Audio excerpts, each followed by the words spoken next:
Another turning point, a fork stuck in the road.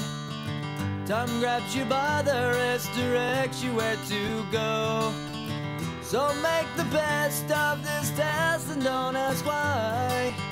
It's not a question but a lesson learned in time. It's something unpredictable, but in the end is right.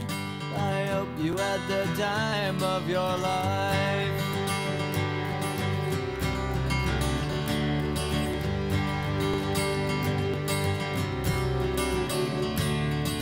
So take the photographs and still frames in your mind, hanging on a shelf in good health and good time.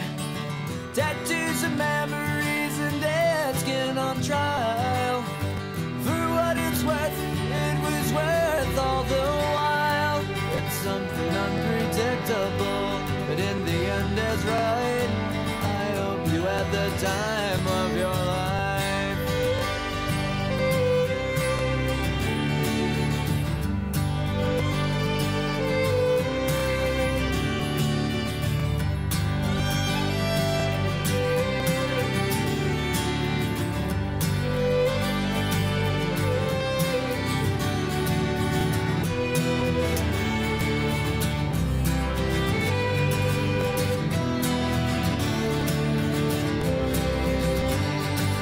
Something unpredictable, but in the end it's right.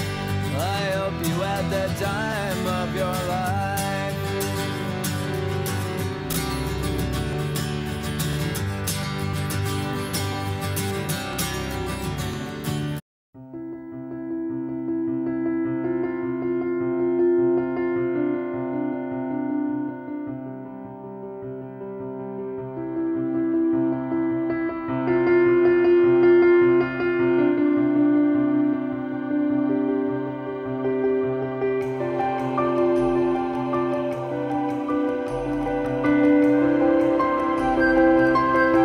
Everybody to the final event of this Big Data University internship.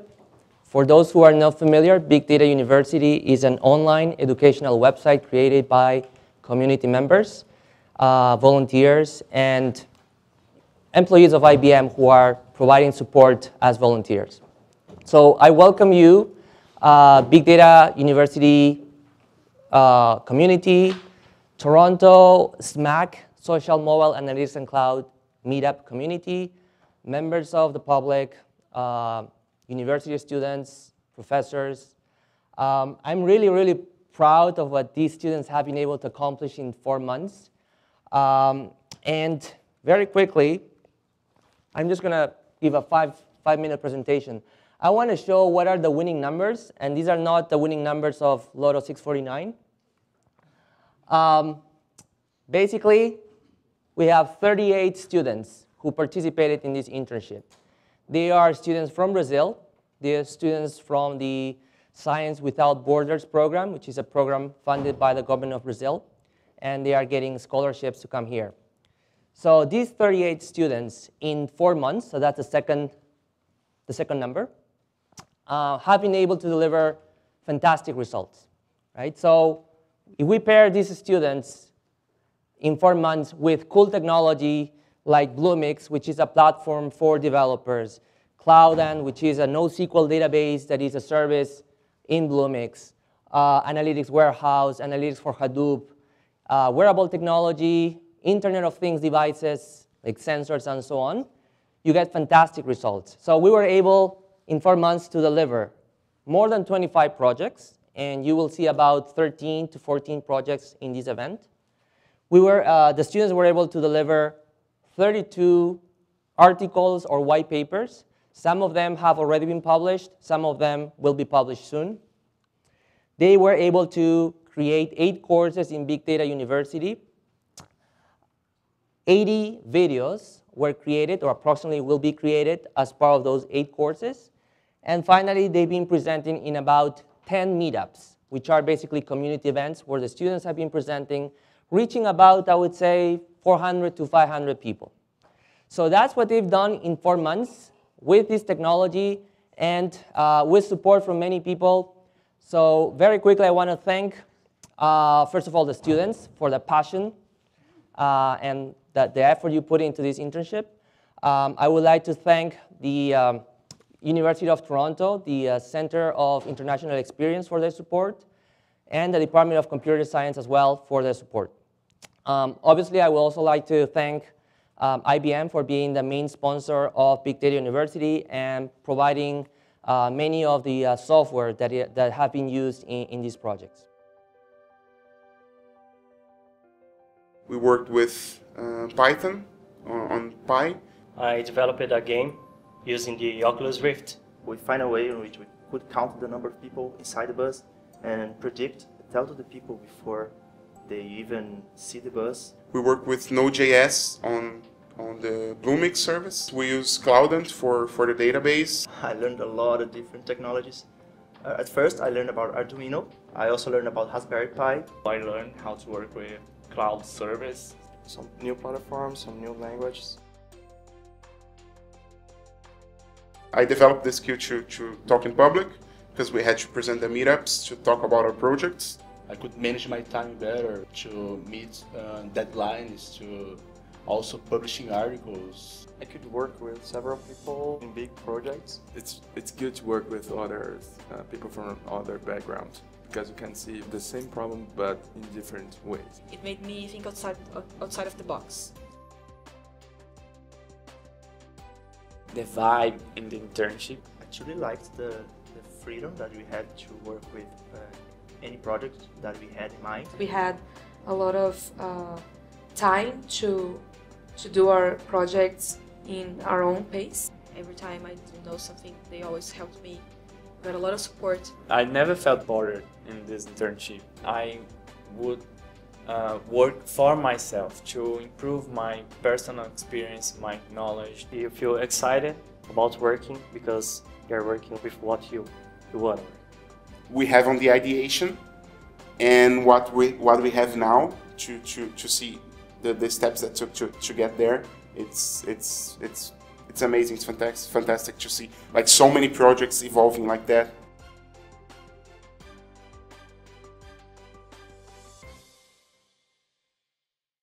Right, so we have a packed agenda, and before the students present, each of you should have received a pamphlet like these. So you will have on the left side the agenda. We are a little bit behind already, but we are trying to have each group present for about 5 to 10 minutes at most. And we will not allow you guys to ask questions at this time because we just have so much to cover, there will be no time. However, if there is time at the end, you can ask questions then, or at 4 p.m., we will have the students staff some tables that we will put outside in the atrium.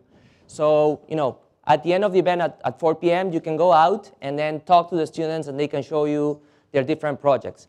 At the same time, when we're doing the demo tables at the back, there will be refreshments and snacks, so it's going to be kind of like a social event. All right, so with that said, I'm going to introduce very quickly the first team. So this is the agenda. It's, as I said, it's packed. Oh, by the way, if you use Twitter, you can use hashtag #2SMAC. And now let me introduce the first team with the team leader, Eduardo. Thank you very much. So hi, guys. Thank you very much for coming today. Thanks to the guys watching on the internet. And we are the Oculus Rift team.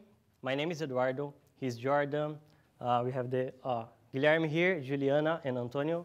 And we have one other member that is not here.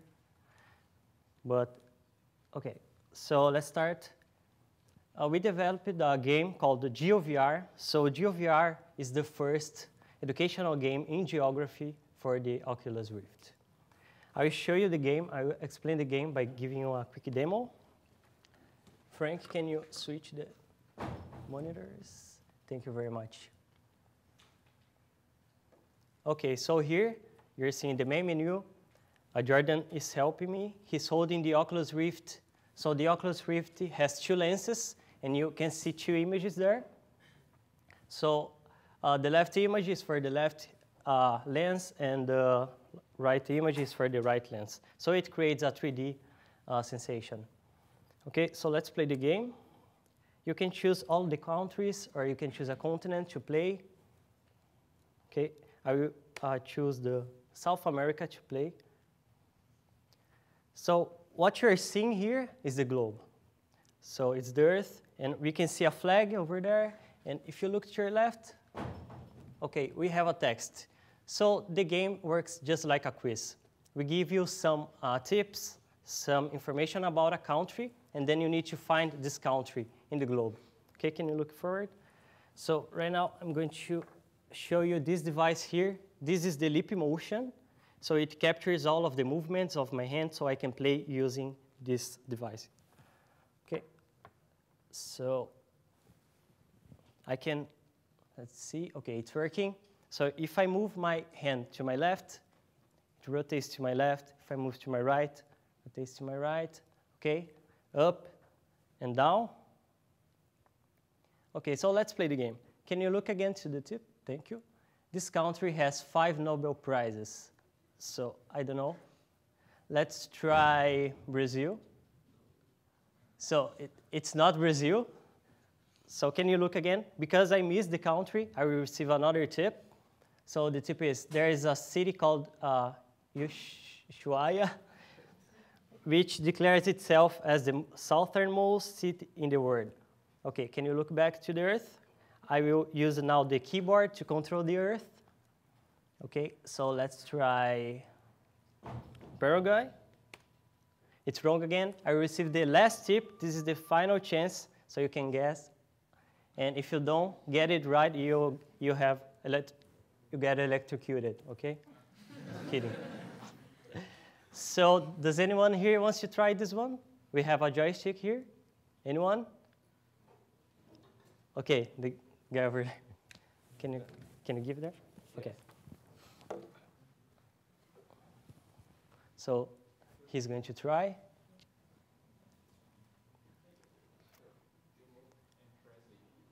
Okay.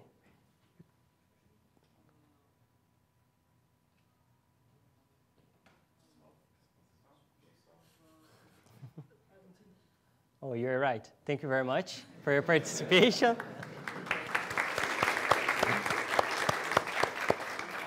So you will receive another country, and then you look back to the tips, and then you find the country. And also you have a score there. You can see the score. This score is going to be uploaded to our web application. Okay. Frank, can you switch back? Thank you. So how does it work? How we get this information inside our game? So we have here the infrastructure. We are running the game locally, so in my computer, the game is running. And then we have a web application. This web application has a Cloud database, which is a NoSQL, non-relational database. And then we keep the information about the countries inside this database. So the web application manages this information and gives this information to the country, to the game. So this is the first scenario. We are getting information from the web application. I will show you our web application right now. Frank, monitor. Switch. Yeah, I'm sorry. It's okay. Okay, so here, this is the web application. You have some information about the project there, but we have this share web page here. So in the share web page, you can upload your content to the game. So if you know something about a country, you can go to this web application, and you select the continent, the country. Okay, here I open my name. And here you put something that you know about a country. So I'll put here, it's Canada, so I put poutine was invented in this country. Okay? So then you need to click on add, and it's already in our database, and we are going to review this information before it goes to the game itself. Okay, so Frank, thank you. So this is the first scenario. We are getting information from the web application, and we have also the other way around. So we are sending information to the web application. Okay, so right now what we are doing is storing the the information about the head movement. So when Jordan is playing, we are storing this information in the database. Okay? So I will open another page here. Switch again. Thank you. Okay, so what you're seeing is information about the Oculus. As you can see, as Jordan rotates the Oculus, you can see the numbers changing. These are quaternion positions, X, Y, Z, and W. And by looking at these numbers, we can say to which direction the player is looking at. So we are going to start this information. I'm going to open here, okay. So here is my database. So each block that you can see here is equivalent to 1 second in that page. So it is storing the X, Y, Z, and W, and also the seconds, okay? But why store this information? Because we can say, for example, if the player is not looking at the flag, so we can change the flag, the position of the flag, or maybe we can put another component in the game so that the player interacts with the game, with the environment. Okay. Switch back. Thank you. Okay, so our game has been published 2 or 3 days ago. We have some feedback. Some people are tweeting. This is Peggy March. I don't know her, but she's a geographer, tech educator, university instructor. This is good for us because it's made for them. We also have a publication in a website from Brazil, oculusrift.com.br. And they are talking about our project. And also other websites in the world. So stv.re, the publisher wrote to me. There are so few educational center VR demos right now. It's a missed opportunity that I hope will change over time. So we can see that this field has a lot of potential, and we hope to help you guys learn more about the world by playing our game. Thank you very much.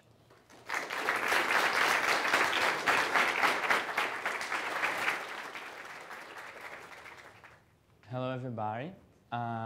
We are going now talk about how to develop a bus simulator project and a parking lot project using Arduino and sensors. With simple ideas and also with the power of IBM's service, we developed apps that can change the quality of life in big cities. So let's imagine the following situation. You're waiting for a bus, and when it comes, you see that it's completely crowded. And you see another bus for the same line coming, for example, 2 or 3 blocks away. And you should know if that bus is also crowded or not. Because if not, you can wait and take the other bus. But okay, let's think you don't use public transportation so often. So I guess that's because you have a car. And then also guess that you had spent a lot of time, for example, in huge parking lots, looking for a spot to park your car. So you also wish you could know where are the free spots located, so you can go straight to this park lot space. So that's our solution. The bus project simulator and the parking lot simulator that my friend Wilton gonna explain better now. Thank you, Cesar. Give me so firstly, I just pass. Is it working? Okay. So, and first I'll show you the bus project, the website. So, how to pass there?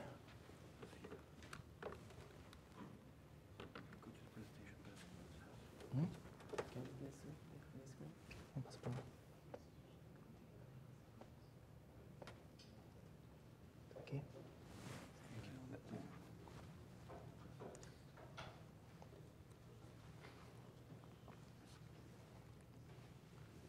I know. Okay. So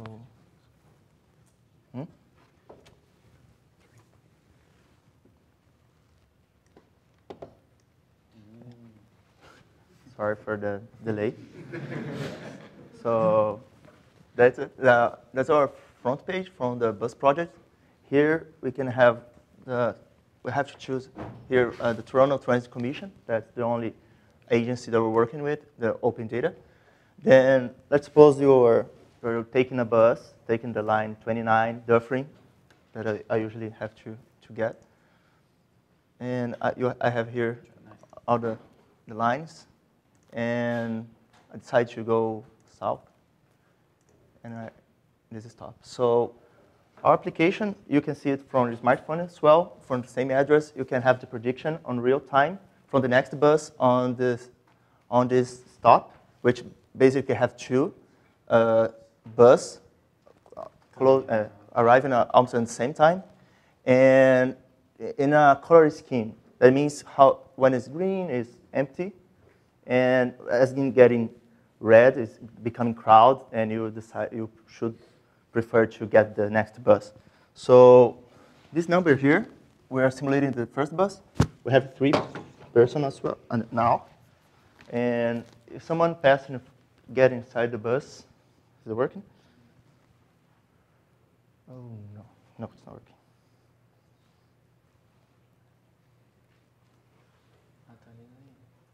Huh? Just let me see it. I don't know why. Could you press refresh and get inside again?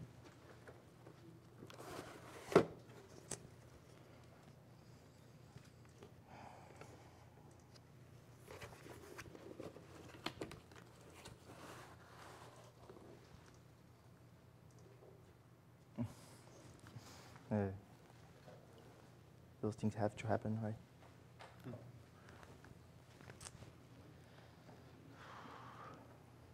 No, it's not working. It was working before. I swear. I swear. Let me give more time here.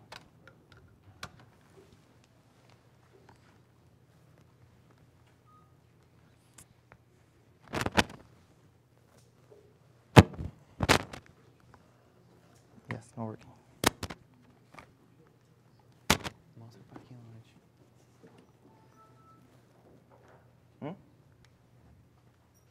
I don't know why it's not. Get to the next presentation. To the parking project. Okay, so for some reason it's not working right now, but you can explain what would have happened. Okay, so go right now. To use your imagination. Sorry, because we were tested a few minutes ago, and what's supposed to happen is when the person is passing from this set of sensors, the sensors will be placed on the stairs on the bus. We have a couple of sensors. When the person gets from this side, that means that a person gets inside the bus and the number should be increasing. And when the person is getting out the bus, then the number will be decreasing there, and the color scheme will be changing to red.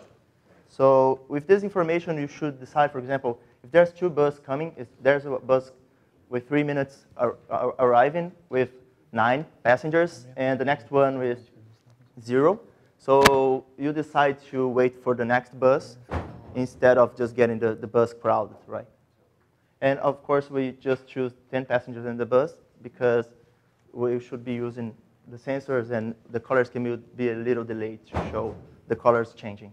So can you pass to the next? No, the return. Parking lot system. One more. The parking lot. No, the slide.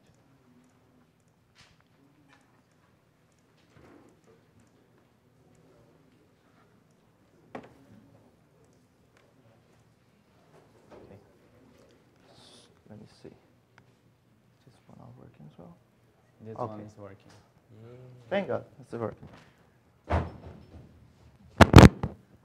Okay, so let's suppose you didn't arrive here today with the public transportation, came driving. And if I was driving, I would probably have a Ferrari because I like the Italian cars, machines.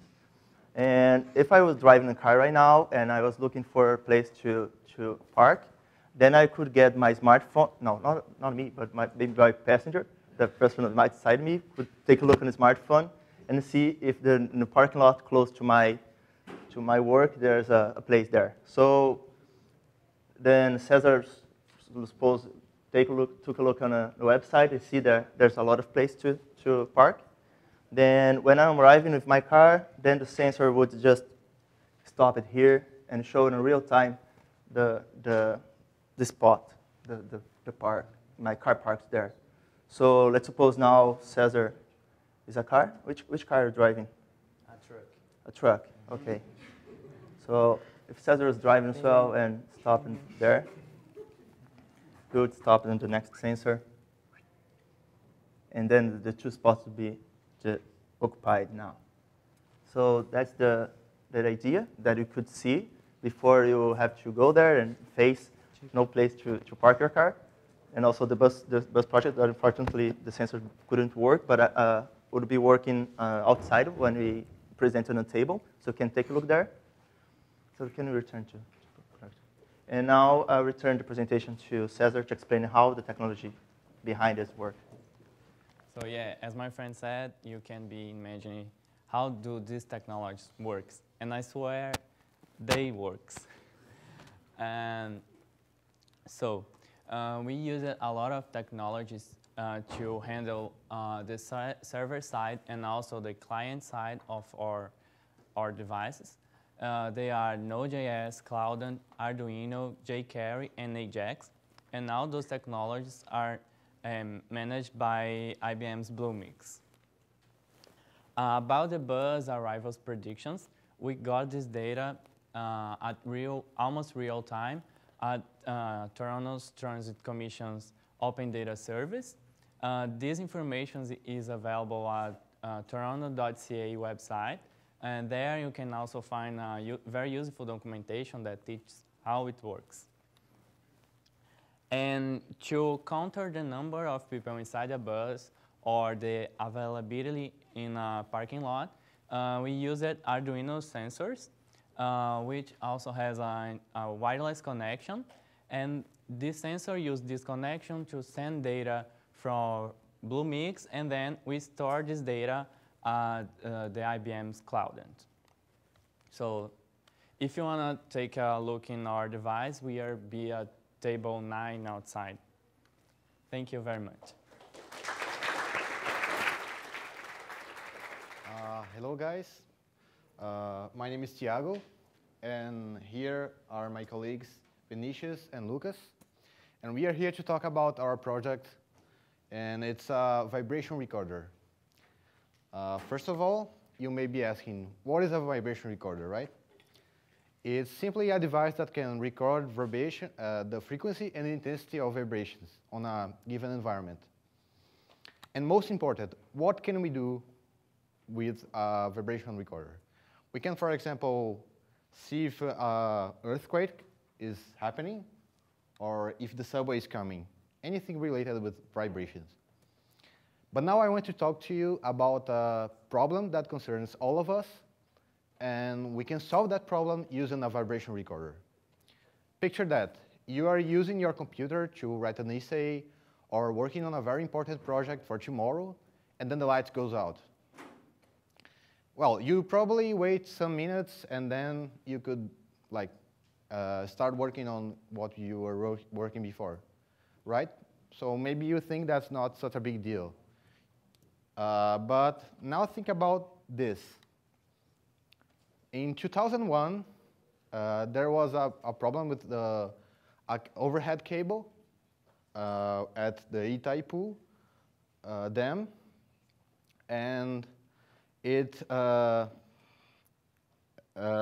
cable failure powered off 11 Brazilian states that relied on the power provided by this dam. So because of this, there was an estimate loss of 100 million reais, or about $50 million. So that's a very serious problem, right? And 75% of the Paraguay power relies on Itaipu, and 17% of Brazil does the same. So that's a big problem. Also, all of these essential services rely on power to work, right? So if you don't have power, that's a big hassle. And this may be caused by a single overhead cable that fails. Now I want to talk to you about how that happens and what we can do to prevent that. This is a paperclip, and you may be thinking, what this has to do with anything? Well, if you ever try to bend a paperclip, if you do that many times, even if you don't put a lot of effort into it, you know that eventually it will break. This is caused by a phenomena well known by mechanical engineers called fatigue.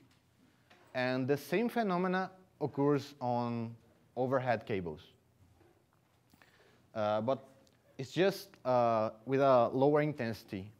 So over time, they will eventually break if they are subjected to movement. Now take a look at this.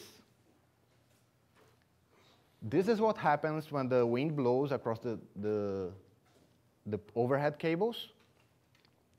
And I guess you can see what this is leading to, right? And this may be a very big problem. This is the bad part. But I want to talk to you about what we can do to solve it. And that's what our project is all about. Well, what we want to do is install these devices, these acceleration recorders, on the towers we want to monitor, and send this data using wireless capabilities to each device. And then on the last one, we will send that to our web servers, so we can interpret the data and understand what's going on that tower, these towers. And this is what our web application would look like to a technician, for example. Here we have the map showing where the tower is. And this tower in red is a tower that requires some attention, because maybe the cable is about to break. Here are the recordings from the device on that tower, showing what's going on. And these are some predictions showing if the device is working correctly, or if someone has to go there and take a look at it. The second one is the damage. So if this number is close to 100%, like it is right now, it means that this cable is about to break. So someone has to go there and replace it, or find another solution for that. And the last one is a prediction for the cable life. So if this cable is about to break, like it is, it only has 5 months of life. And now I want to talk to you about the device itself, the prototype we built. This is the Freakuino. This is a single board microcontroller based on Arduino. Arduino is an open source hardware platform. And why we choose the Freakuino specifically? Because it has wireless capabilities, long-range wireless capabilities, so we can communicate between towers. And as any project based on Arduino, it has very low power consumption.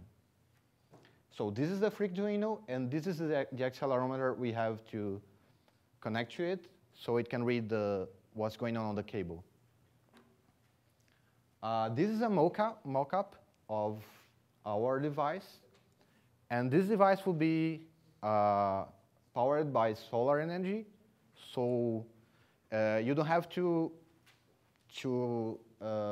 bring a technician there after some time to replace batteries, because we want to make it as independent as we can.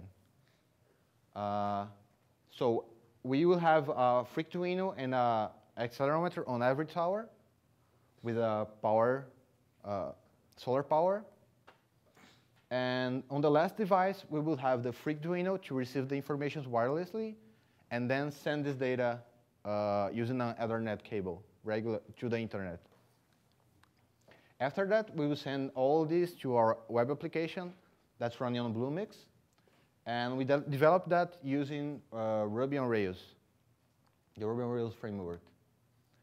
So what happens basically is we collect all this data, and on the last device we use just HTTP to send this data to our web application. We store it on a database, SQL database. We analyze using Ruby, and then we show it using just Google Charts and very simple HTML, CSS, AJAX stuff. So, well, the goal of our project is try to avoid this situation. So that's it. Thank you very much.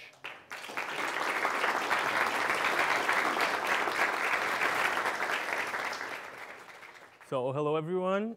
My name is Rafael Timbal, and my team, besides being working at the Big Data University, is also collaborating with Bionic Labs. Me and Thiago, that just presented just now, was working there, but we also have other people that wouldn't be able to be here today. And we're working with Bionic Labs, collaborating. And Bionic Laboratories is a company, a medical device company, that brings healthcare solutions to people with physical constraints. That is, people that is like wheelchair bounded or is not being able to walk properly at the moment. And the project that I am working on is the ARC exoskeleton. And now you ask, what is the ARC exoskeleton? For example, suppose Joe has this physical condition and he isn't able to walk properly by now. So now he has to go home, but today is the day of grocery shopping. And so he has to go all the way through the city to the only supermarket that is accessible to him. And he does that throughout all his last 30 years that he wasn't able to walk properly. But this now is about to change with Bionics, because Bionic is bringing a revolutionary idea to the market, and that is the exoskeleton device that Joe is able to attach to his lower body and now walk on the sessions. So now Joe goes to the rehabilitation sessions, and he knows it's not that slow sessions that he just tries to move his legs. And with a lot of effort, he does little achievement. He knows for now it's a true walking session that he's gonna actually stand up and walk. He will be able to do right steps and left steps as he haven't done like in 30 years. So he does the left steps and the right step. And that changes Joe's psychological greatly, because he wasn't able to walk, right? And so for you guys that walk normally, goes every day, it's not much, but for him, it's a lot. And it doesn't matter if now he's not able to perform like all his steps completely, because that's what the exoskeleton is for. It's there to help him, it's there to support him wherever he needs, and whenever he likes to complete his session. So his psychological changes from that sad mood that he had not that many hope of his walking, because he had been 30 years in that session and he walks little, to that awesome environment where he is actually capable of walking. And so Joe is now like thrilled, he's happy to do that, and he sees hopes in his future, and he knows he will be able to do something later. And that's what Bionic is here for. Bionic is here to help Joe go to the supermarket every day on his own.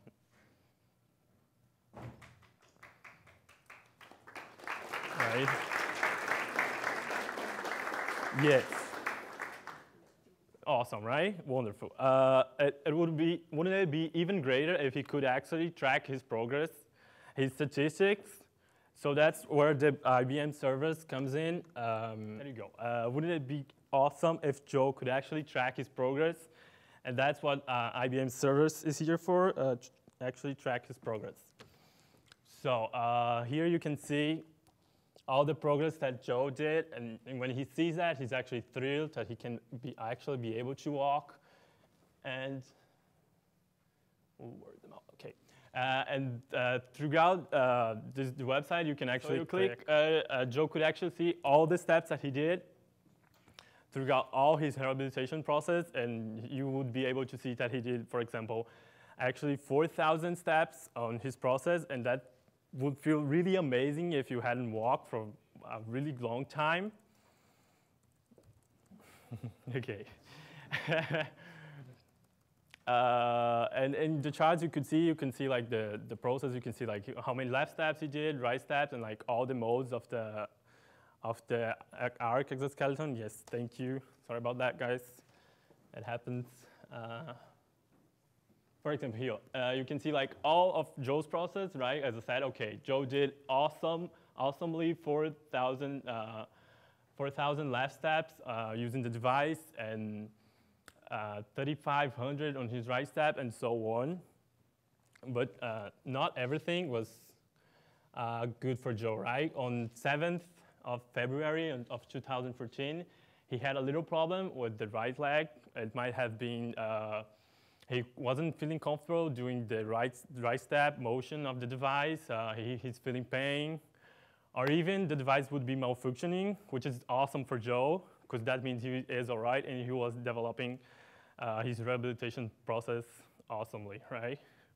And so Joe was able to complete his process successfully, and that's how Bionic is planning to help people improve their quality of life. Thank you.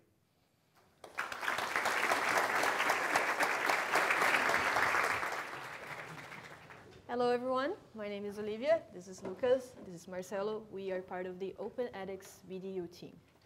Now, BDU stands for Big Data University, which is our educational website that has free courses about big data and other topics. Okay, so is this mouse working? I think it is. Okay. So this is our website, bigdatauniversity.com.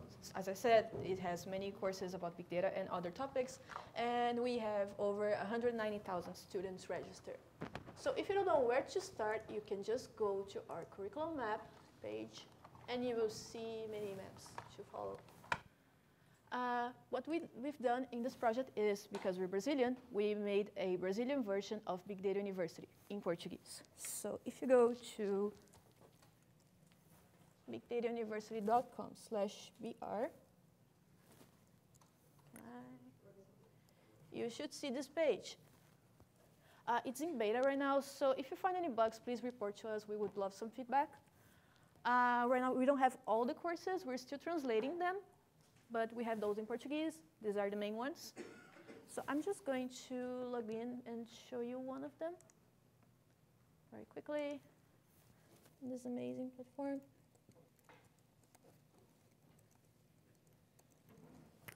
Is it right? Yeah. Good. So as you can see, I'm already registered in one of them. This is Hadoop Fundamentals 1. So you will see all in Portuguese, news and updates. If you go to courseware, you will see the actual content of the course. And the general structure we use is, for every lesson, we have learning objectives, videos, labs, and review questions. One of the cool features is, if you go to videos, and, well, if you're a fast learner like my friend Lucas, you could double the speed. And if you're a bit slower like my supervisor, you would do half the speed. Another cool feature is, if you click on closed captions, you can see the subtitles by the side of the video.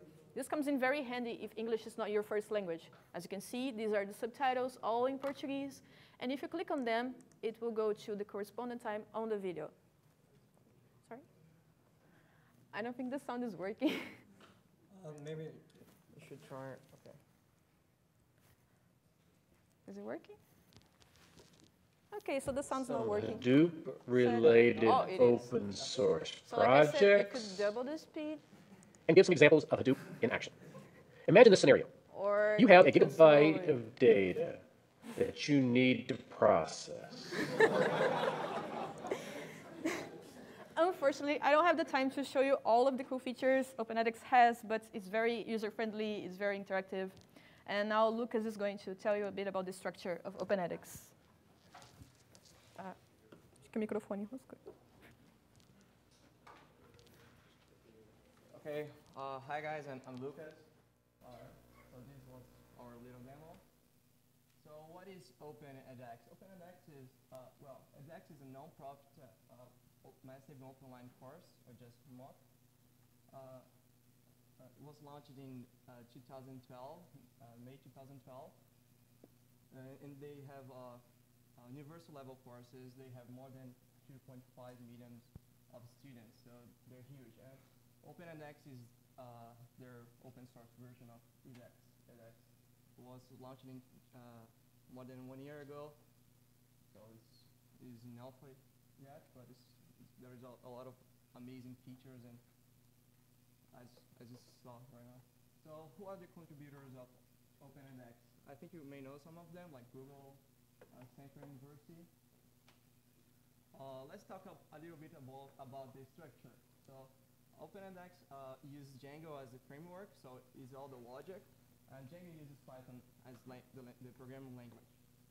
We have our non-relational database, that is MongoDB. So all the courses are stored there, and all the course content, the structure is all there. MySQL is the relational database, so the users are there, I stored there, and some management things. My colleague Lucas Guerrero and I, we wrote an article about how to install, how to deploy a server, OpenEdX server, using IBM Cloud soft layer. So if you want to go and build your own university, you can read the article and deploy your own university right now. Originally, OpenEdX was developed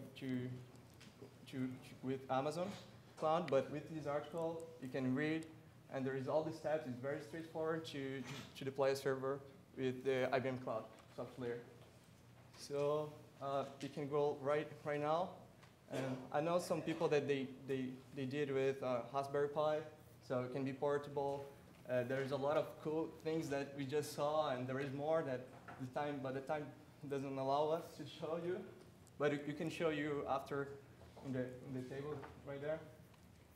So you can check it out. Go to bigdatauniversity.com/br and see for yourself. It's all in Portuguese, but you can have an idea. If you know Portuguese, it would be amazing. So thank you, guys.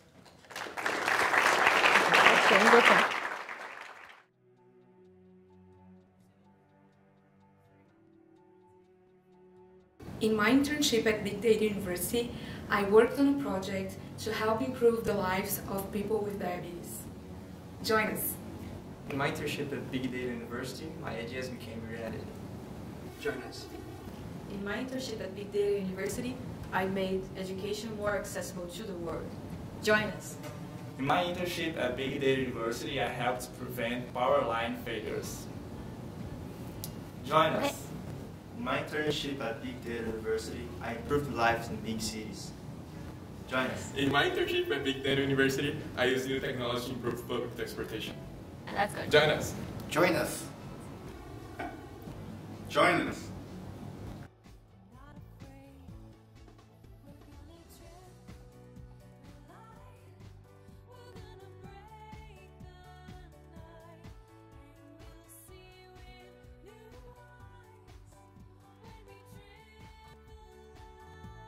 Hi everybody, we're not expecting this, so it will be a little bit different. So okay, I'm Nelson.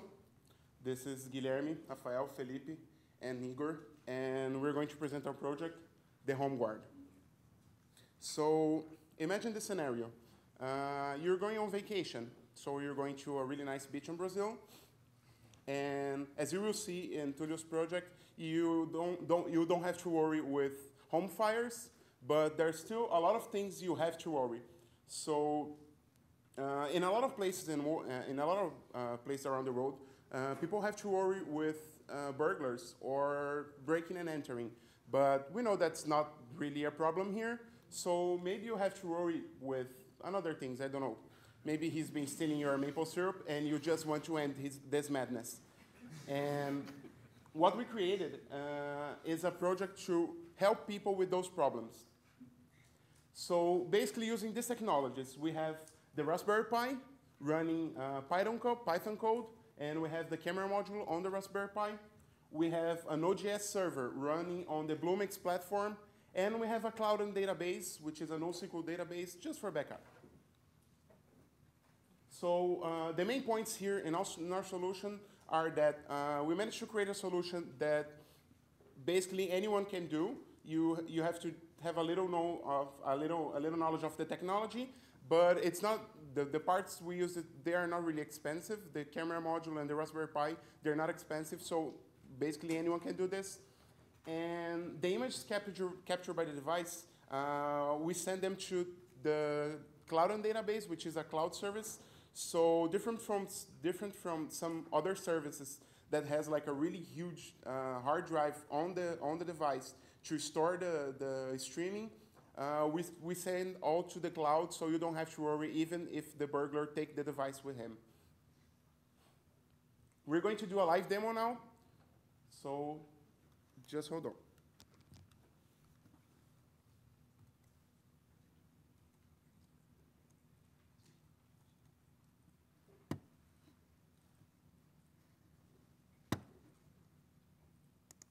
So this is our web page we created using the Node.js on the Bluemix platform to display the streaming to the user. So basically, we already logged in, but we're going to go here.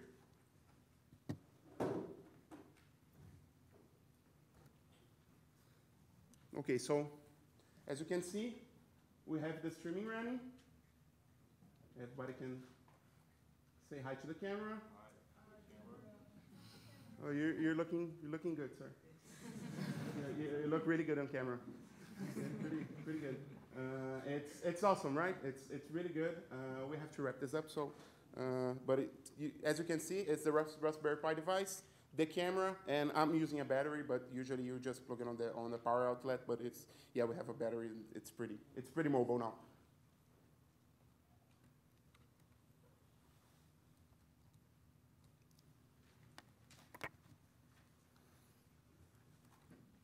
So I'm going to explain a little bit about how we managed to achieve that. Basically, we have the Node.js page running. The user requests the streaming on the web page, like everybody saw. The Node.js requests to the Raspberry Pi device the streaming. The Raspberry Pi starts the streaming, sends the streaming to the Cloud server, and sends the document ID of the document he just uploaded to the Cloud back to the Node.js server. Then the Node.js requests itself to the Cloud, the document, having the document ID, requests the streaming to the Cloud, and starts showing to the user just like you saw. Basically, this is our project. So, thank you.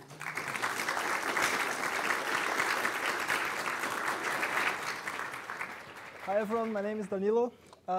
This is Pargles. Yuka also was working in this project, but she was not able to come here today. But let's start. This project was to use iBeacons, that's estimate iBeacons, and to build an indoor mapping. I will explain better right now. Imagine that you have a small store, for example, Gap, selling clothes. So probably you have customers, right? Maybe your customer wants to buy pants and he gets lost in your store and he can't find pants. So he gets a little crazy and maybe he goes away and say, oh, I don't need the pants anymore. So you don't sell your pants. That's some problem that we want to address. So to address this problem, maybe you want to build something related to a GPS. You see your cell phone, you see where is the pants in your store, and where you are, so you know how to get it. But it's a little different, because you can't use GPS inside your store, so you need some indoor way to do a GPS, so indoor mapping. And for our idea, we are using the beacons. I will explain what's a beacon right now. Beacon is a small device. That's a Estimote beacon. It's a brand of beacons. That's a lot of other brands, but we are using Estimotes. They keep emitting a Bluetooth signal that just says that this is that's me. So they have a unique ID, and you can get the proximity of this beacon from your device.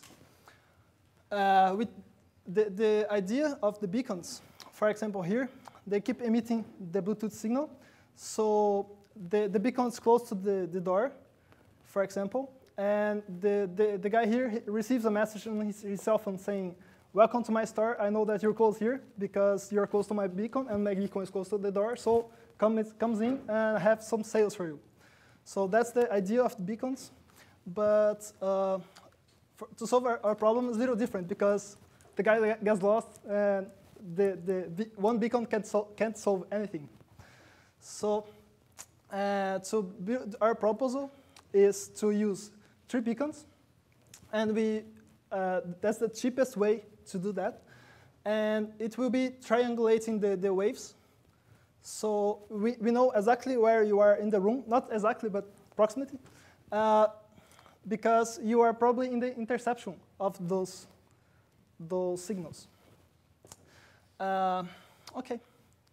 So since we have a lot of interference, we need to do some mathematical magician. That's our equations for solving the problem. Well, now I'll show the web interface of our project. It can work in any environment. So first of all, you just draw your beacons, and you can drag and drop whatever you want. So you need to set where the beacons are in your room. Then you can set you can set it manually or drag it up. Then you click on start. When you start, you start to retrieve the information of where the person is, and you can have a real-time location of the person in the room, okay? So you can maybe draw some tables here and make your indoor GPS really, really cheap. Okay, the architecture that we use to build this is the Android together with STMote SDK. And we use the Cloudant. That's a NoSQL database that we can. That's the IBM already is using it, and it's inside the Bluemix. So this is how we build the mobile application. Then we have other parts. That's the web application that you saw the video, that we use Node.js. Then the analytics warehouse. That's a service from the Bluemix. The analytics warehouse have a high power of analytics. So with this, you can build, for example, this is just one person walking inside the store, and that's dots in time. So we know that for sure he spent lots of time there because the density of dots is way bigger. So imagine that you have 10,000 customers, and they spend lots of time in your store. So you have big data, and you want to analyze that so you can address better where to put your products to sell better, right? Well, that's it. Thank you.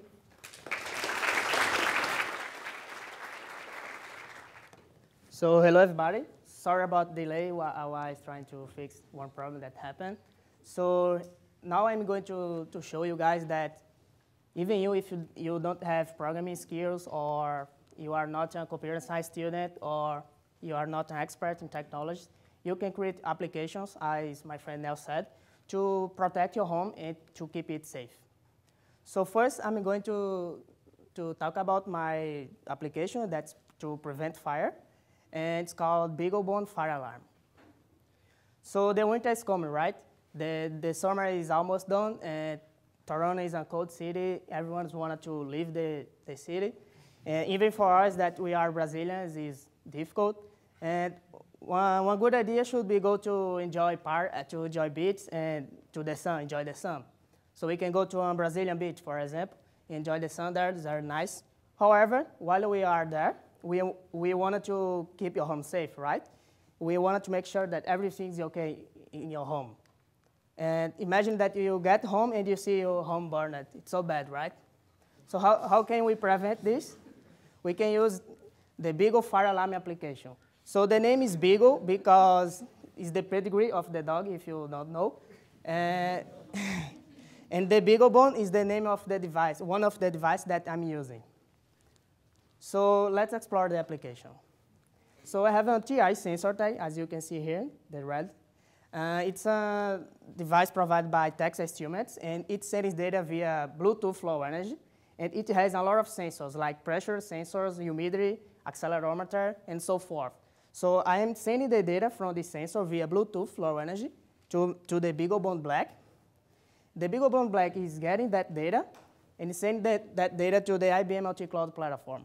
The IBM multi-cloud platform is a platform to create end-to-end solutions where you can register device and configure your device. So the BeagleBone is using MQTT Internet Protocol. That is an Internet protocol used especially for IoT. It's like the HTTP protocol, but it's one different.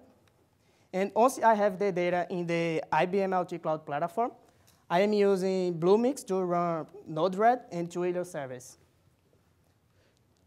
So in the picture, we can see an architecture of my application. I have my cell phone hotspotting internet Wi-Fi so that the BeagleBone can use it. The BeagleBone Black just has one USB port. So I am attaching to it a USB hub. And in the USB hub, I have a Bluetooth adapter and a wireless adapter. So if I have the Bluetooth adapter, I can send the data from the TI sensor tag to the BeagleBone. And the BeagleBone will use Wi-Fi to send the data to the IBM multi-cloud platform. I'm also connecting my BeagleBone Black to my computer so that I can install some packages, such as the MQTT package and the TI sensor tag package. So now I'm going to Bluemix into the URL of my application, and I will show you guys how is my Node-RED editor. So it's the Node-RED editor. We can separate it like in 3 parts. On the left side, we have the node palette, where we have a lot of categories of nodes, such as inputs, outputs, social, analysis nodes. Here is the flow editor, where we create our application. So basically, the nodes are input and output nodes. And among them, we can do whatever we want to create applications. And on the right side, we have the info and the debug tab. In the info tab, we can see general text about the node. In the debug tab, we can use, while I'm using here, this debug tab on the green. In green, I will see the data that we are getting from the IoT IBM Cloud Platform. So my application, the first flow of my application is the IBM IoT Cloud Platform. It's very easy to create. As you can see, I just select a node, grab, put in the editor, 2 clicks here, and I can start to configure the node. In this node, for example, we just have to put a name, and in the topic field, we have to put the patch.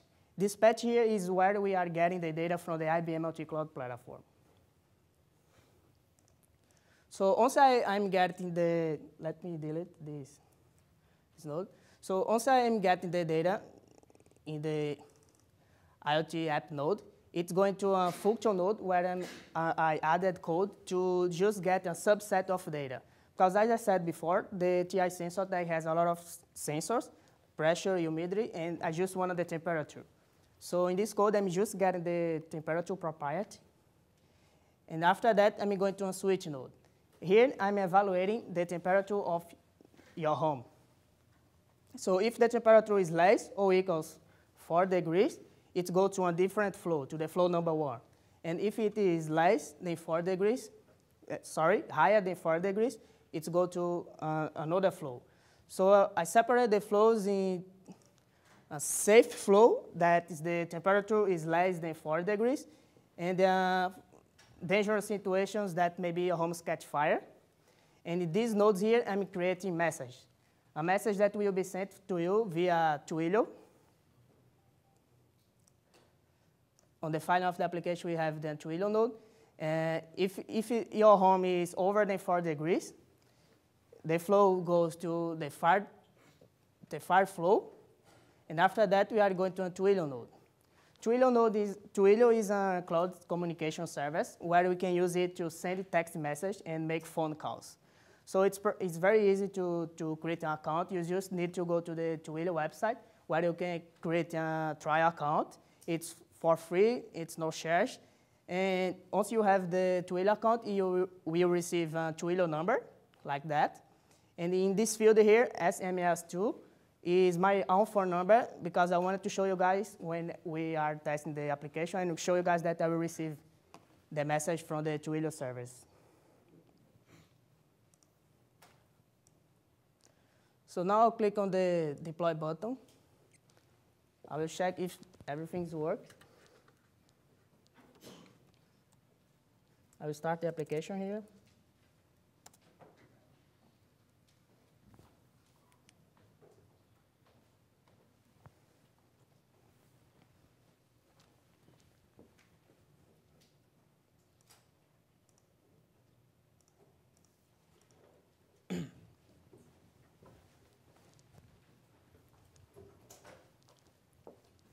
And as we can see, we start to get the data from the IBM multi-cloud platform.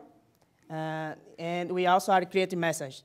Right now, we are getting around 26 degrees. And on the top, we can see all the information for the sensor, like pressure, humidity.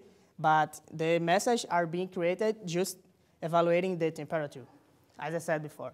So now I would like to really test the application. And I would like to ask you if someone here in this auditorium has a lighter or a fire thrower, so we can put fire in this auditorium and really test the application. Okay, you have one? Okay, please.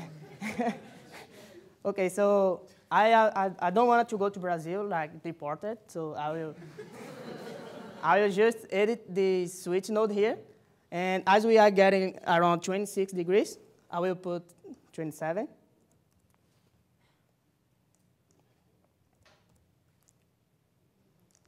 Now I'll click on the deploy button. So first, let me show the screen of my cell phone. So I can't show you guys on the computer, but at least we can hear that a message is coming. I will hide the volume. After, you can go to my table, and I can show the application is running. I will blow on it, and we will receive a message. And we can also use your cell phone. I can put your number, your cell phone number, and you will get a message. Okay? Thank you. Sorry, guys.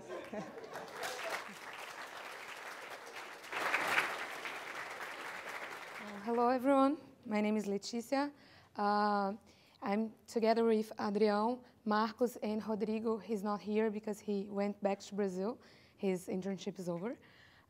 We created a presentation app. First, I'm going to talk about the political scenario in Brazil.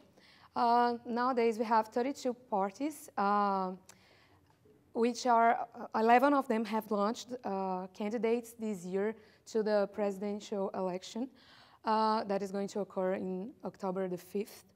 The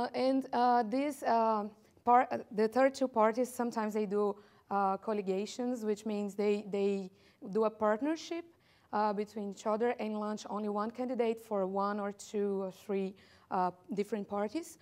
Those are the names of the parties that we have nowadays. Here in front is the PT, that's the Labor Party, that we have the president right now. And this election, all of these parties have launched candidates. So the idea that we have was to create a presidential application that can gather all the information about the politicians that are going to, the candidates that are going to be for this next election. And you can create, we created also an iOS that you can see here, and also to Android application. So you click here at the app, and then you see this page. Here is in Portuguese, because the application is going to be launched in Brazil. So here's parties, candidates, and contact. If you click in parties, you can see the list of all the parties that have launched candidates this year. And since I don't want to make any controversial thing, I created the Big Data University Party, and I wrote something about it. Here, the candidate name will appear, which is Adrião, my colleague. I put myself as the vice president candidate. And you can see a little bit about the party description here. If you go back to the first page, you can click also in candidates, and you can see the list of all the candidates that we have this year. And here is another fake candidate. Here is the party that he belongs to, the symbol of the party. Here's his picture, his name, the propositions, his career, And you can have a poll here to vote if you would like to vote for this candidate or not. When the user clicks either yes or no, then a percentage will appear of the users of that application. So 64% would vote to Adrian and 35% wouldn't. And lastly, you can click on contact part. You insert your email here, your comment, and click send, and it will go through the administrators of this application. The architecture of this app is really simple. You put on your own computer at home. The guys did that. I wasn't the one that created the app actually. So the computer engineer students, they created at home their own computer, and they browse this to the mobile data, which is in Bluemix. From here, you can achieve from your cell phone, you can access this information. And that's a really simple app. I don't think it was really difficult to build. And that's it. It's just to gather all the information. Thank you, everyone. Good afternoon, everyone. I returned here to talk about my second project called Facebook App, which is a Facebook game. And I also worked with Yuka. She couldn't stay here today. So let's get started. So we developed a new experience for Facebook users. When we developed this application, we thought about the experience that we have when we are in an internship, when we're in an exchange program, just like the Science Without Borders that we're studying. Of course, the first experience that you have is meet new people, new cultures, but also there's some curious thing that happens that I'd like to give people who didn't have the opportunity to join in an exchange program to have as well by using the Facebook. So the name from our Facebook game is called Where Am I From? And hopefully, yes. So that's the front page from our project, and there's a question, have you ever wondered from where people think you are just looking at you? So that's the core of our application. People will look to you and try to guess from where you are. So if you click on try now, we have some candidates here, and I'd like to see if audience would like to guess from where this person is. So does anyone have a guess? China. Let's try China. Enter. And it's China. Oh, no, you're wrong. Unfortunately, this person is from Brazil. Here, you can, of course, right? So here you can see the top 5 countries for this person and guesses. So most people think he's from Brazil. Then we have Italy, Netherlands, Canada, and Iraq. And Iraq. Okay, so if you keep playing here, you have another person here. It's a little muscular. Does anyone have another guess? Germany. Anyone? Okay, so you also have the same contacts here, Libya and Haiti and Canada. And if you can keep playing, just this time we'll get it right. No, just try Brazil. Did you put Brazil? Yes, for Brazil. Okay, so there you get it right, and you can keep playing. Then you can just sign in and get your own picture there. Of course, when you sign in, you're not obligated to let people try to guess your face or not. So here, just let me get inside my Facebook, and I can show you how it works from inside. Is it working? Yes. Yep. Okay.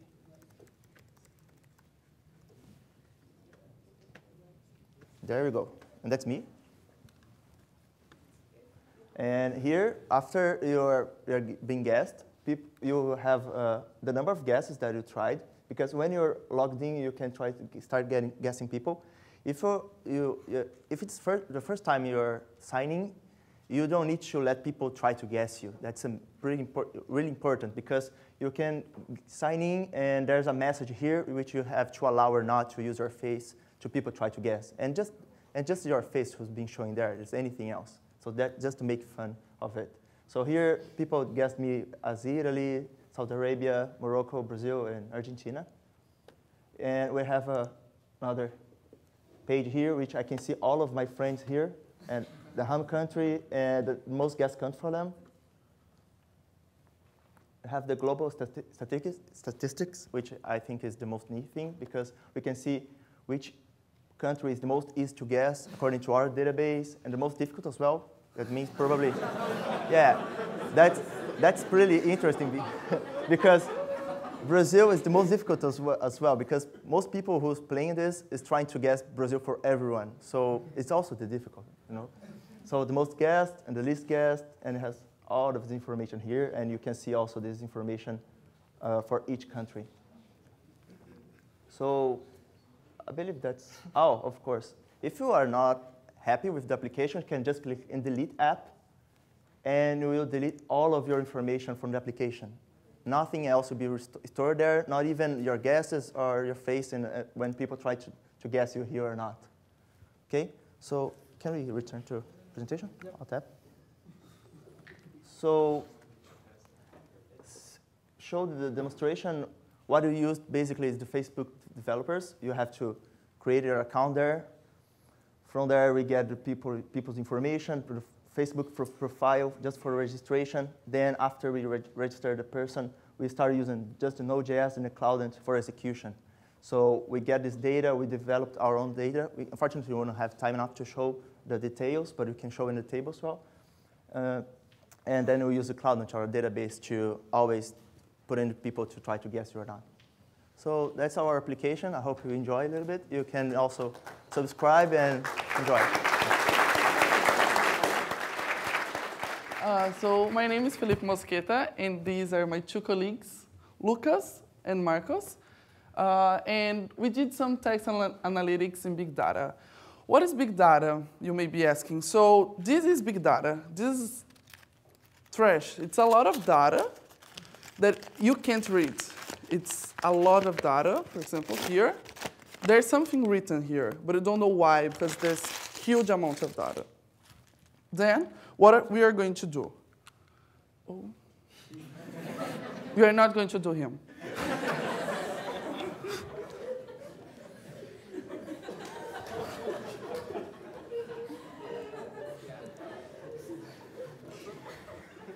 Oh, OK. Now I know how to use. At least you're not sleeping now. OK, so this is the big data. And what we're going to do here, we are going to show how to transform our big data in something smoother and then even prettier. Oh. So how are we going to do this? We are going to get our big data from Twitter. What are we going to do to get this data from Twitter? We are going to use the Twitter API, and we're going to use some language to get this data. Which language are we going to use? We could use R, Python, or Node-RED. In our case, we're going to use Node-RED, but it's pretty easy to use R as well. And then, when we have this big data, we are going to install the plugin in Eclipse, and we're going to do the text analytics workflow. And finally, when I have the big data like this, a better paper, we are going to do the magics. What no one knows what happens, but some plots appear. So, as I told you, this is our data from Twitter. So even me, I'm here, I can't read anything. There's no structure, you can't read properly, and we need to change this. The data that we get is a TXT file. Then we are going to Eclipse plugin and the Eclipse, and we're going to change this data. What we're going to do here, on this part, we are creating our dictionary. What does it mean? We have a dictionary with words or expressions that we are looking our big data. In our case, we are going to look for Emmy words. So we're just going to look for Breaking Bad words, Game of Thrones, VIP, or The Amazing Race. And when we do this, we're just getting the data that it matters to us. In this paper, I don't know if you can see, there's some structured data here. It's a little better. So in our case, in our scenario, we are going to have a CSV file with the words that we are looking for. In this case, we have Orange is the New Black, Game of Thrones, VIP, Breaking Bad, and so on. And then we are going to try to do the churro, the bird. What we are going to do? We are getting this data, it is structured. So when it's structured, we can work with it. We can do analysis, we can do charts, we can work and show to anyone that doesn't know even computer science or programming language. We can just show the graphs. In this case, we have just a simple code. This is R is a statistics software.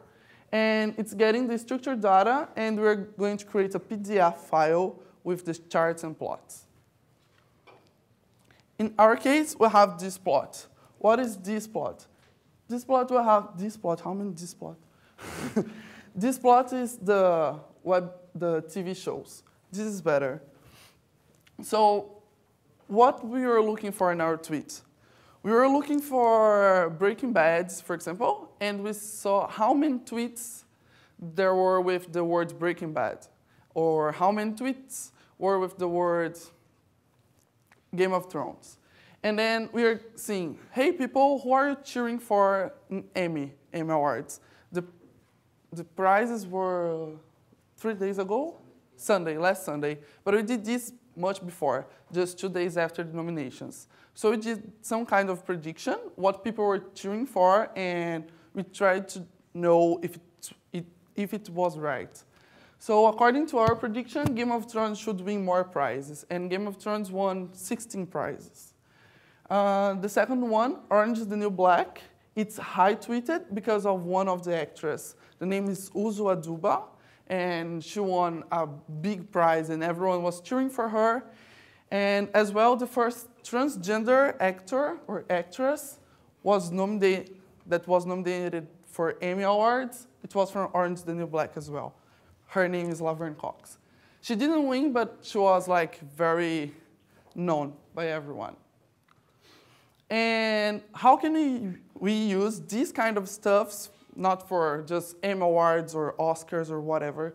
So KFC and McDonald's, for example, they use this to know if you're liking their food and if you have any complaints about this. And big data is very important, and you have to be sure that you can get data from anywhere using any kinds of language. That's all. Thank you.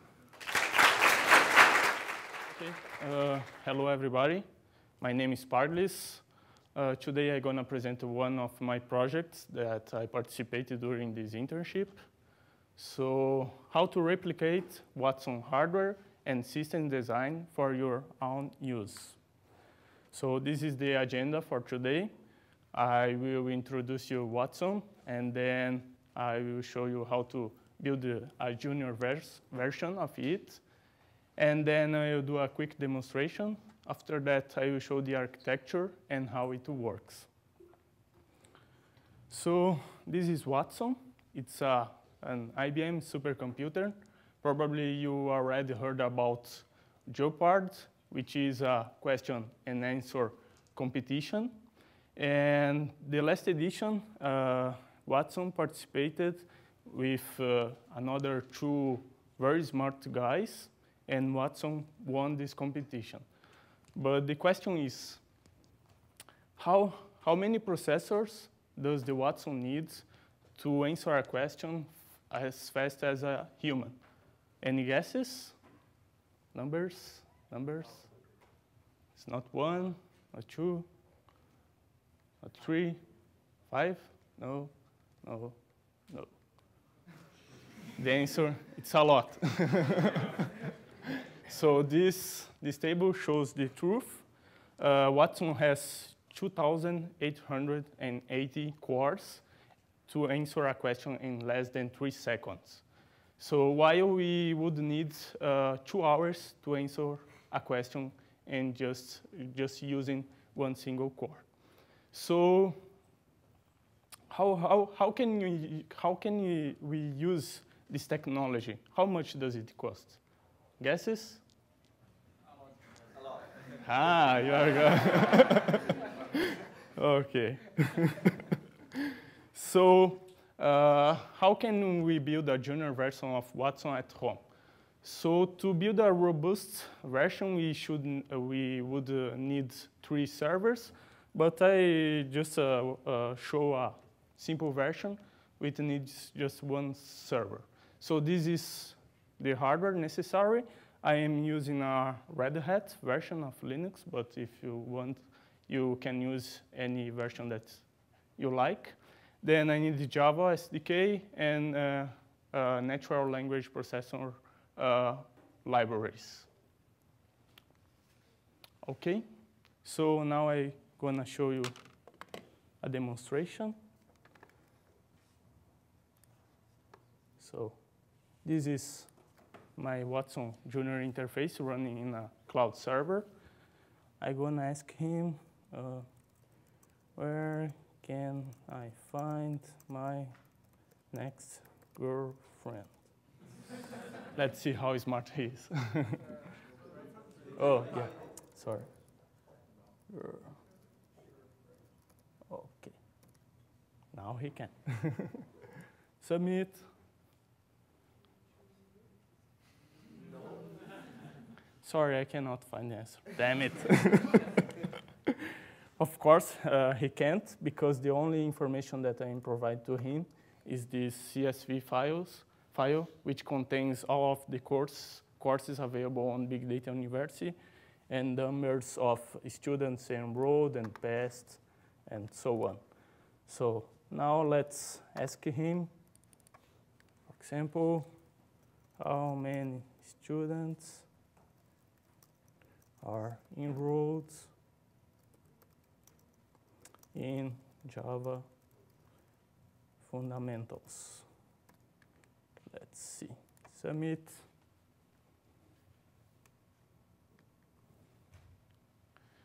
$5,302, let's check it. Where is Java fundamentals? Here, okay, that's it. So now one more example. I just wanna show how it works in background. I just change how many students have passed in Java fundamentals.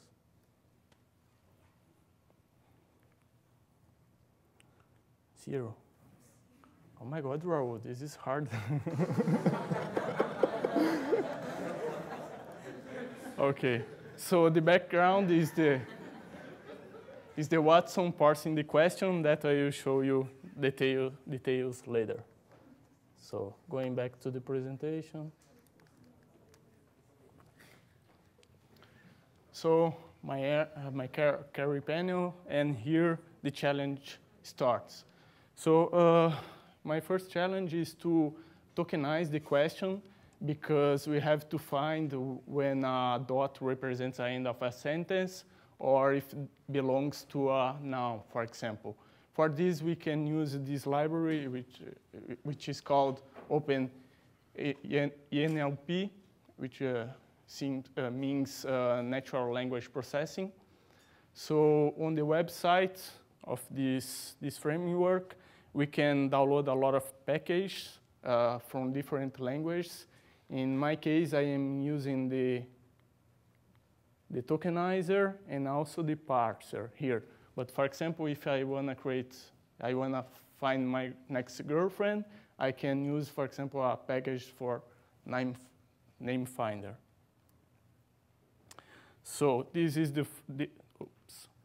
the output after tokenizer the sentence. Here you can see the commas and dots separated from the words. So the next challenge is to categorize each token in a verb or adverb or a noun and so on. But this is very difficult because of the ambiguity. For example, in this sentence, John saw the light with the telescope. So can be a verb, can be a noun, light can be a noun, a verb, or adjective. To create an algorithm to do this would be very complicated. So using the same library is very easy. Here is the list of the definitions, some of the definitions, for example, and here is my output after the parsing. So for example, here I found Hadoop and the Amazon Cloud, which is a proper noun, is somewhere here. And for example, enrolled, which is the verb that I'm looking for. So with these words, I can access my CSV file and find the answer. So there is another framework that we can use to improve our Watson Junior, but the problem is it's a huge knowledge base, but it's just in English. It's one option, but we are not using here. So for the processing, also, I am using a CSV file, but to generate that, I can use another framework called UIMA, which is Unstructured Information Management Architecture, where I can get files, for example, PDF, HTML, or even videos, and generate a CSV file or store in a database. So then, after this cycle, Watson Junior can ask your questions, answer your questions. Thank you.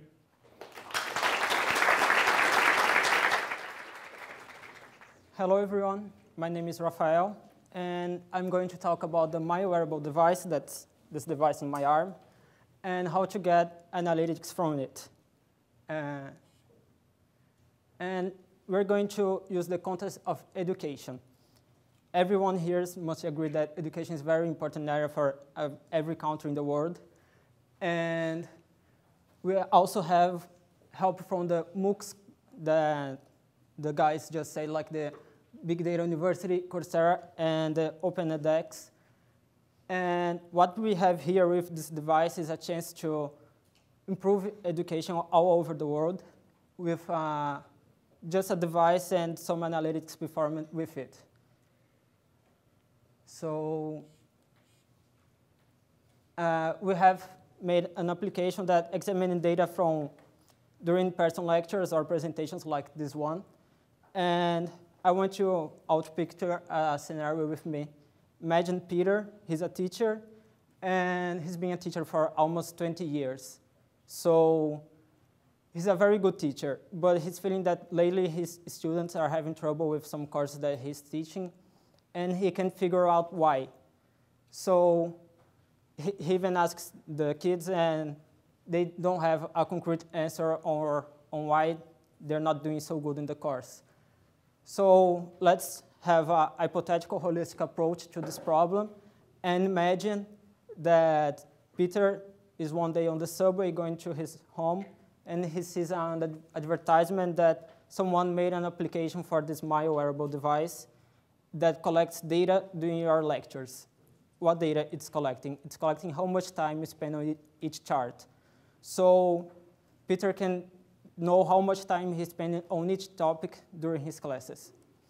Also, those kids that he teaches, they all have iPads in the class, and there's an app for the iPad that while they are reading their books in the iPad, it's saving the time that they spend on each page too. For the iPad application, we didn't make it, but we made the application for using the Myo. And what we have done is registering the time and sending to a cloud and database. And we use the IBM Bluemix server with Rob Sinatra, where we can display this data to the user after we've done some analytics with it in the IBM Analytics Warehouse. So whenever the teacher is presenting, we're collecting the data. But how do you collect the data?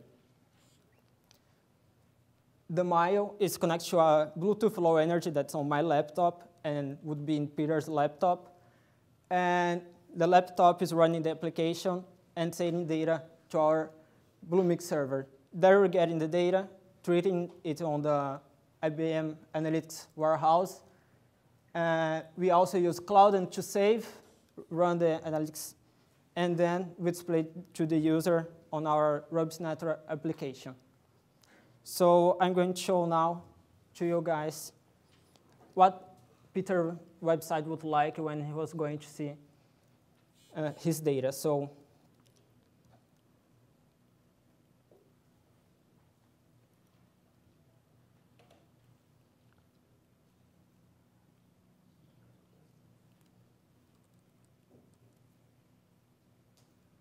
Okay.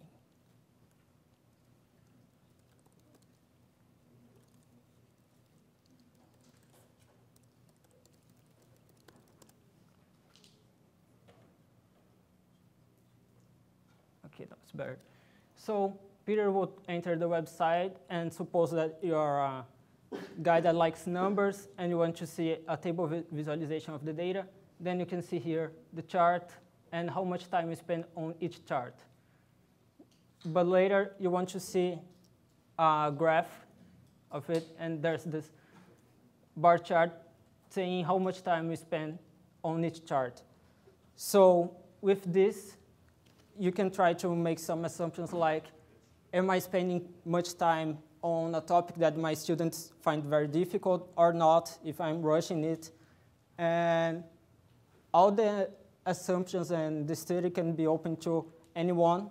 You just have to get the data that IBM lets us get with those services and study it and make all the assumptions and try to improve ourselves.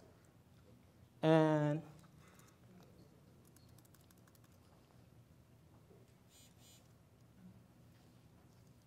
sorry.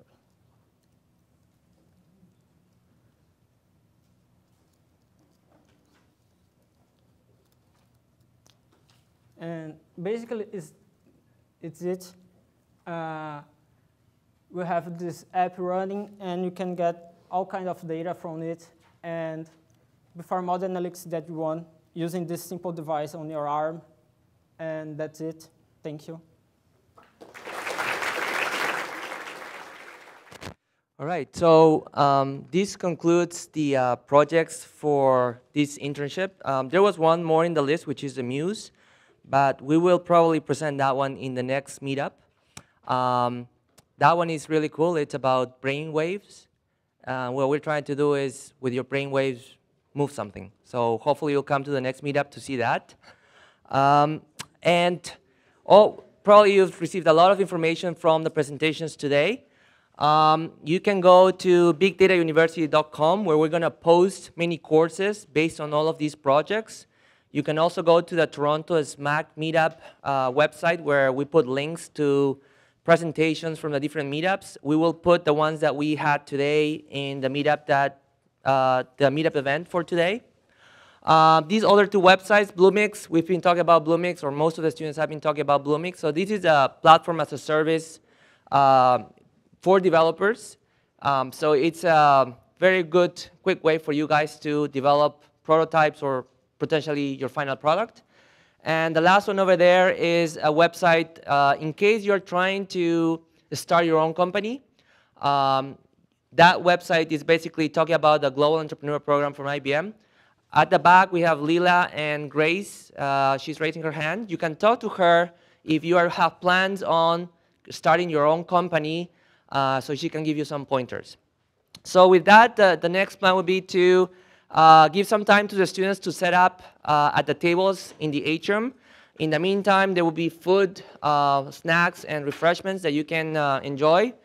And that's all for the event. I leave you with a final video that you can watch as you are leaving the... In my internship at Big Data University, my ideas became reality. China's. In my internship in Big Data University, I did again. No? Another one?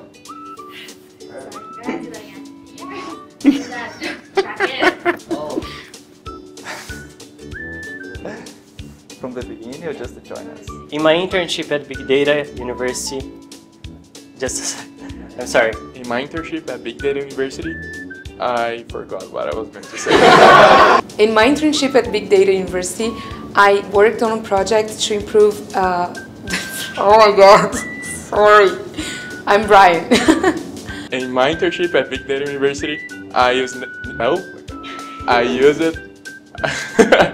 In my internship at Big Data University, I worked on a project to improve, oh my god, what should I say? I forgot. Why my supervisor was great? Because he's in front of me. Because he chose me for this internship.